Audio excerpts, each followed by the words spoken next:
শ্রাবণী, বেলা বাড়ার সাথে সাথে কত শতাংশ ভোট পড়েছে এবং একই সাথে এই দলীয় সমীকরণ আসলে কি বলছে রাজনৈতিক বিশ্লেষকরা এই নিয়ে? তানি, আপনাকে ধন্যবাদ। প্রথমে যেটি মনে করে দিতে চাই যে ভারতীয় সময় সকাল 7টায় ভোট গ্রহণ শুরু হয়েছে এবং এখন যদি ভারতীয় সময় আমরা দেখি 12টা বাজে এবং যে নির্বাচন কমিশনের সবশেষ তথ্য বলছে যে সব মিলিয়ে ভোট পড়েছে 26.72%। তবে এই যে ভোটের হিসাবটি আপনাকে বলে রাখি যে কাশ্মীর মুসলিম অধ্যুষিত এবং জম্মু কিন্তু হিন্দু অধ্যুষিত এলাকা, দুটো মিলে জম্মু কাশ্মীর বলা হয়। এবং কাশ্মীরে ভোট গ্রহণের হার আমরা দেখেছি 11%, 15%, 16%। বিপরীতে আমরা যদি জম্মুর ভোটের হার দেখি 35%, 31% এবং কোথাও কোথাও ইন্দ্রওয়াল নামে একটি কেন্দ্র আছে, সেখানে বলা হচ্ছে এখন পর্যন্ত 40% উপরে ভোট পড়েছে। তাহলে ভোটের যে প্রাপ্ত যে শতাংশ সেটি বিশ্লেষণ করে আমরা যদি দেখি যে যেহেতু এটি একটি মুসলিম অধ্যুষিত রাজ্য ছিল এক সময়, তাদের ভোটের প্রতি আগ্রহ কিছুটা কম, সে কারণে এই অঞ্চলগুলিতে ভোট কিছুটা কম পড়েছে।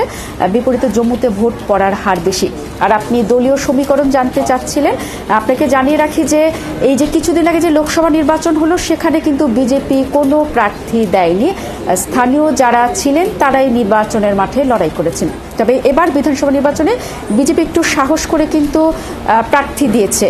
আর তারা সবসময় সবশেষ যে মুখ্যমন্ত্রী ছিলেন মেহবুবা মুফতি, পিপলস ডেমোক্রেটিক পার্টি, তাদের সাথে জোট করে 2014 সাল থেকে তারা ক্ষমতা ছিলেন, কিন্তু 2019 সালে যেহেতু 370 ধারা বাতিল করা হয়, সেক্ষেত্রে হচ্ছে পিডিপি তাদের সাথে জোট থেকে বেরিয়ে এবার আলাদা নির্বাচন করছে। এবং তবে কংগ্রেস এবং ন্যাশনাল কনফারেন্স তারা আবার জোটবদ্ধ হয়ে নির্বাচন করছে। এখানে একটি বিষয় বলে রাখি যে যেহেতু এটি 2014 সালের পর 2024 10 বছর পর নির্বাচন হচ্ছে, নতুন যারা ভোটার তারা কিন্তু বিধানসভা নির্বাচনে ভোটই দিতে পারেনি, তরুণ ভোটার, তাদেরকে উদ্দেশ্য করে প্রধানমন্ত্রী নরেন্দ্র মোদী কিন্তু সকালে একটি বার্তা দিয়েছেন। সেটি হচ্ছে তরুণদের ভোট দেওয়ার আহ্বান জানিয়েছেন, কাশ্মীরের উন্নয়নে অংশগ্রহণ করতে বলেছেন, যারা নতুন কাশ্মীর চান তাদের প্রতি আহ্বান জানিয়েছেন।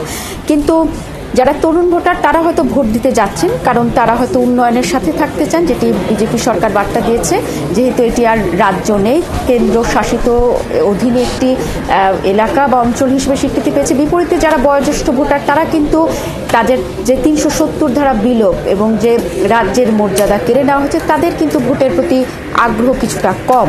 এবং আপনাদের জানিয়ে রাখি যে এবার আজকে 23 লাখ ভোটার ভোট দিচ্ছেন প্রথম দফায়, মোট ভোটার 90 লাখ, কিন্তু আজকে প্রথম দফায় 23 লাখ দিচ্ছেন। এদের মধ্যে কিন্তু আবার 11 লাখের বেশি পুরুষ ভোটার, 11 লাখের কিছু বেশি নারী ভোটার। আমরা সেখানেও দেখছি যে পুরুষ ভোটারদের উপস্থিতি কিছুটা বেশি, নারী ভোটারদের কম। এটি আরেকটি কারণ হতে পারে যে আমরা দেখেছি ভোটের যে প্রচার সে সময় প্রচুর হামলা হয়েছে এবং নানা রকম হামলার কারণে এই ভোটকে কেন্দ্র কিন্তু অনেক নিরাপত্তা নেওয়া হয়েছে। আর আরেকটি বিষয় আপনাকে উল্লেখ করে দিতে চাই যে কাশ্মীরের যারা বিতাড়িত পণ্ডিত 33,000 তারা কিন্তু এবার ভোট দিতে পারছেন। এবং একই সাথে দিল্লিতে যারা কাশ্মীরের অধিবাসী থাকেন, যারা বিতাড়িত বা চাকরি সূত্রে থাকেন, তারা কিন্তু দিল্লিতে ভোট দিতে পাচ্ছেন, কারণ হচ্ছে যেহেতু এটি কেন্দ্রশাসিত অঞ্চল। দিন শেষে যদি আপনাকে ভোটের হিসাবটা বলি তাহলে দুভাগে আসলে বিভক্ত। যারা বিজেপির সাথে থাকতে চায় উন্নয়নের স্রোতধারায়, যেমনটি তাদের স্লোগান, তারা হয়তো বিজেপি বা পিডিপিকে ভোট দিবে, কিন্তু যারা মূল কাশ্মীরের চেতনা ধারণ করেন, যারা মনে করেন তাদের রাজ্যের যে স্বীকৃতি কেড়ে নেওয়া হয়েছে, তারা আসলে ভোটের প্রতি তেমনটা আগ্রহী নয়। তারা আসলে কংগ্রেসকে চান, যেহেতু কংগ্রেস বার্তা দিয়েছে 370 ধারা বহাল রাখার, যেটি আদৌ আসলে সম্ভব না, কারণ আমরা জানি সংবিধান সংশোধন করে সেটি পুরোপুরি বিলুপ্ত করা হয়েছে।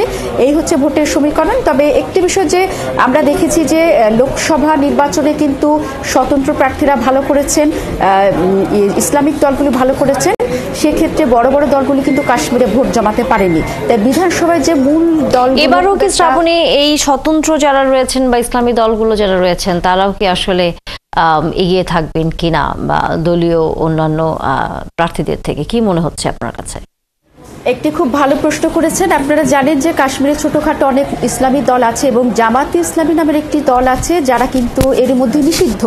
সবচেয়ে অবাক করা বিষয় হচ্ছে লোকসভা নির্বাচনে তারা ভোটে দাঁড়াতে পারেনি, কিন্তু বিধানসভা নির্বাচনে তারা প্রার্থী দিয়েছে, তারা প্রচার চালিয়েছে এবং তাদের যে প্রধান তিনি কিন্তু নির্বিঘ্নে ভোট দিতে গিয়েছেন।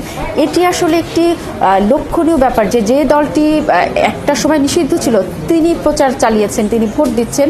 সেক্ষেত্রে বলা যায় ছোট ছোট দল বিশেষ করে ইসলামিক দল এবং স্বতন্ত্র দলগুলোর উপরই আসলে ভোটাররা শেষ পর্যন্ত আস্থা রাখতে চায়, কারণ একটি বড় দল ন্যাশনাল কনফারেন্স, পিপলস ডেমোক্রেটিক পার্টি, যারা বড় বড় দল বলে নিজেদের দাবি করেছে, মুখ্যমন্ত্রীর আসনে ছিল, তারা কিন্তু 370 ধারা যে বাতিল সেটি রোধ করতে পারেনি। বিজেপি একক ক্ষমতায় সেই 370 ধারা বাতিল করে কাশ্মীরকে কেন্দ্রশাসিত অঞ্চলে পরিণত করেছে। এ কারণে তাদের সম্ভাবনা, একক সংখ্যাগরিষ্ঠতা পাওয়ার সম্ভাবনা খুবই কম বলেই ভারতের যে রাজনীতি বিশ্লেষক যারা ভোটের মাঠে বিশ্লেষণ করেন তারা তেমনটি বলছেন। তানিয়া, অসংখ্য ধন্যবাদ সামিদ শ্রাবণী।